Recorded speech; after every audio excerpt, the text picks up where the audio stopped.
What is up, everyone? It's Quinn here, and in today's video, I'm going to be going through 8 hot takes for the 2025 fantasy football season. This is going to be my last video before I fully dive into my week 1 content, my start sits, my rankings, waiver wire videos, all of those things.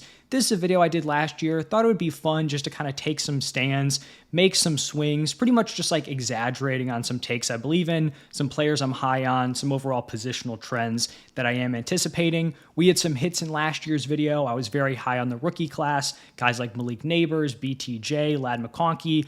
Those guys balled out. I also had some pretty big whiffs. I believe one of the predictions I had last year, hot takes, was that Greg Dulcich and Ben Sinnott were going to be top 10 tight ends in the second half of the season.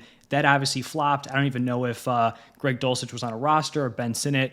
Not a huge factor with the Commanders last year. So, hopefully we have some hits this year, having some fun in this video. Starting off with my first hot take, I'm going to predict that we see 2 wide receiver duos finish as wide receiver ones. This is something that has not happened since back in 2021, where we saw Jamar Chase and T. Higgins finish as the wide receiver 5 and wide receiver 12 in points per game. And then we also had Chris Godwin and Mike Evans finish as the wide receiver 7 and the wide receiver 10. We actually almost had 3 duos that year where Keenan Allen was the wide receiver 11 and then Mike Williams was the wide receiver 13. And then actually happened the year before also in 2020 with Justin Jefferson and Adam Thielen and then DK Metcalf and Tyler Lockett. So I just think there are a lot of interesting duos that could get into that top 12. Obviously, we have Jamar Chase and T. Higgins who did it last year. Chase was the wide receiver 1. T. Higgins was the wide receiver 5. We have a couple new duos like Puka Nacua, Devontae Adams. I think they're live to get there. We have CeeDee Lamb, George Pickens. I think they could have a similar dynamic to like a Jamar Chase, T. Higgins, where you have Lamb as like that high-end wide receiver 1. And then Pickens, I know Higgins was the wide receiver 5 last year, but I guess back in like 2021, kind of in like that back end wide receiver 1 range, that's where Pickens could come in. I think BTJ and Travis Hunter are kind of an under the radar duo where I do think BTJ will be a wide receiver 1. Travis Hunter, if he's getting full-time wide receiver reps right out of the gate, which it seems like is going to be the case, I think he could have a big rookie season. Tyreek Hill, Jalen Waddle, I think these guys did it a few years ago, and then maybe not from like a total point perspective, but if we're just looking at point per game, I think Rashee Rice and Xavier Worthy could also be in the mix. So I think we see 2 of those duos. Maybe we have another surprise duo here, but I do think we will see 2 of them end up in the top 12 in fantasy points per game. Now, my second hot take is that we are going to see 2 tight ends finish as top 12 wide receivers. So pretty much like if you were to change the tight end designation to wide receiver, they would be in there as wide receiver 1s.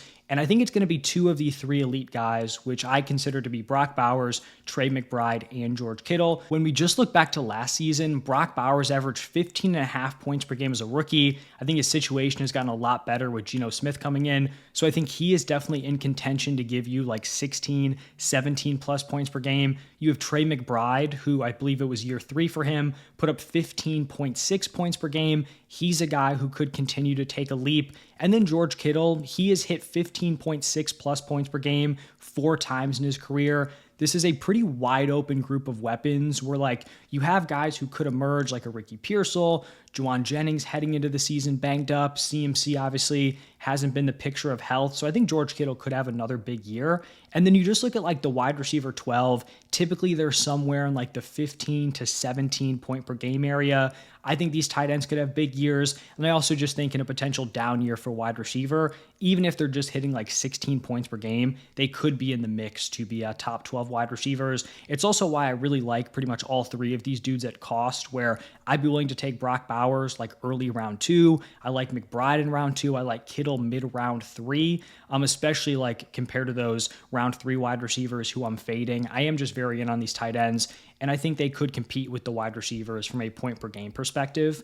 Now, my third hot take, this is actually one I had last year, did not come true, but I'm going to run it back. I'm going to predict that 10 quarterbacks are going to average at least 20 points per game this year. This is going to be like 4 point per passing touchdown. So, a tougher bar to get to than 6 point per passing touchdown. I believe this has only happened 1 time in like the history of the NFL back in 2020, And this was just a crazy year where quarterbacks went, wild. You had 5 different quarterbacks averaging at least 23 points per game. It was Mahomes, Allen, Rodgers, Kyler Murray, and then Deshaun Watson. You had Tom Brady pass for over 4,600 yards and 40 touchdowns and ended up being the quarterback 10 in points per game. So it was just a huge boom year. I think the quarterback position is very, very deep. You have the quarterbacks, if they just stay healthy, are pretty much locks to hit this 20 point per game number. Guys like Josh Allen, Lamar Jackson, Jalen Hurts, and Jane Daniels. I think you have Joe Burrow and Patrick Mahomes, who are both pretty likely to hit that.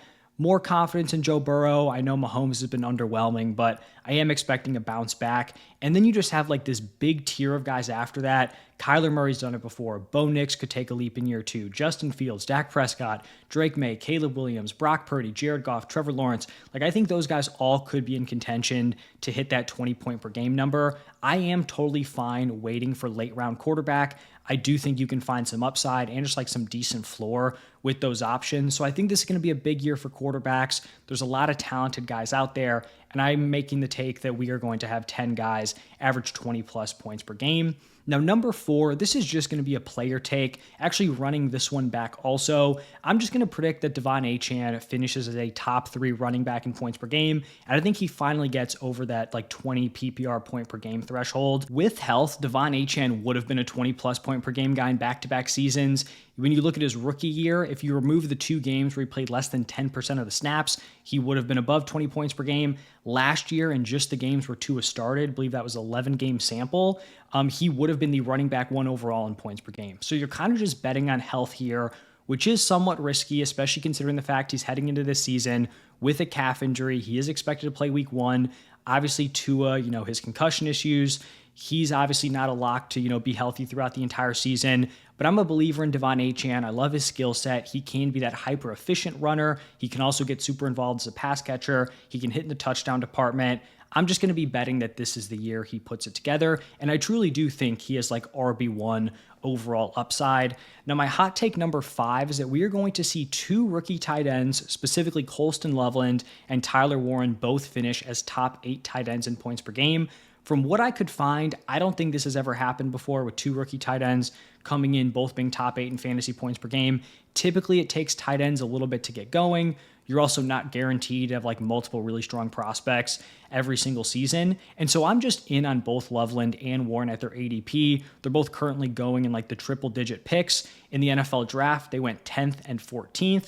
You have Colston Loveland, who might not have as amazing of like a week 1 role, but he's in a high upside offense. He's a great receiving prospect. I do think he'll kind of pull away and really establish himself in this Bears offense.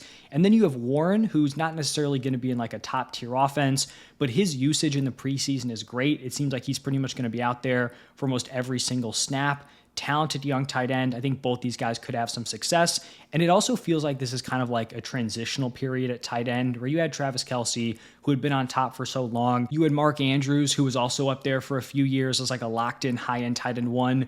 Both of those guys are kind of on the way down, especially Travis Kelce getting up there in age. We saw the emergence of Brock Bowers, Trey McBride. I feel like this is like that second wave where Loveland, Tyler Warren, both going to be really solid options this season. And I just think they're really solid values at their current price. Now, moving over to hot take number 6, I'm going to predict that we see 3 rookie running backs average at least 15 PPR points per game. I do not believe this has happened since 2017 with that amazing running back class where you had Alvin Kamara, Kareem Hunt, Leonard Fournette, and Dalvin Cook all hit that 15 plus point per game mark. I think there's like 4 legit running backs in contention this year. That is Ashton Genty, Amarion Hampton, Travion Henderson, and then RJ Harvey. This is one of the best running back classes we have seen in a while. I want to bet on it. I'm pretty much in line with consensus on Genty as like a 1-2 turn pick. I'm higher on Hampton and Henderson than consensus. RJ Harvey also. So I'm betting on these rookies. I think they come with a lot of upside. I think 15 plus points per game is, a reasonable ceiling for all 4 of these dudes. Now, hot take number 7, going to be a little bit of a mouthful. This is still about the rookie running backs, but I'm going to predict that we see 3 rookie running backs that are drafted outside the top 100 picks. I think 3 of them are going to be top 24 running backs in the second half of the season.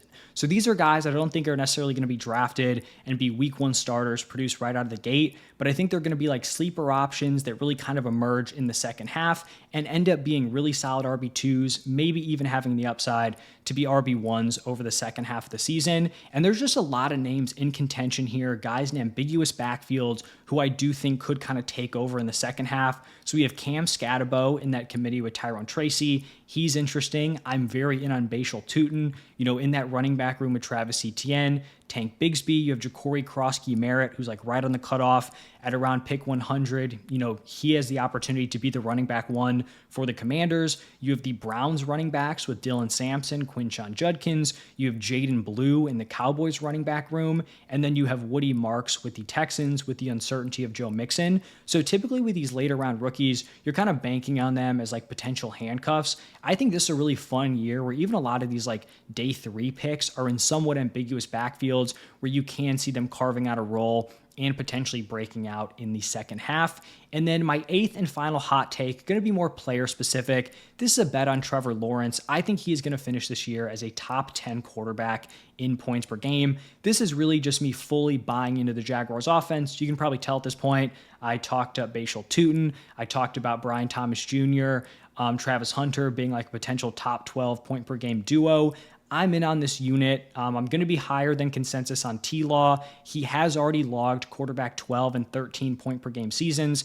Last year was a disappointment, but this is just like by far the best situation he's ever been put in. You have Liam Cohen at head coach. You have a really strong group of weapons, spearheaded by BTJ, Travis Hunter coming in as a rookie. He's going to give you a solid rushing floor where if he stays healthy, he's going to rush for 300 plus yards, has the opportunity to score, 3, 4, 5 touchdowns with his legs. And he is being drafted as the quarterback 22 in points per game.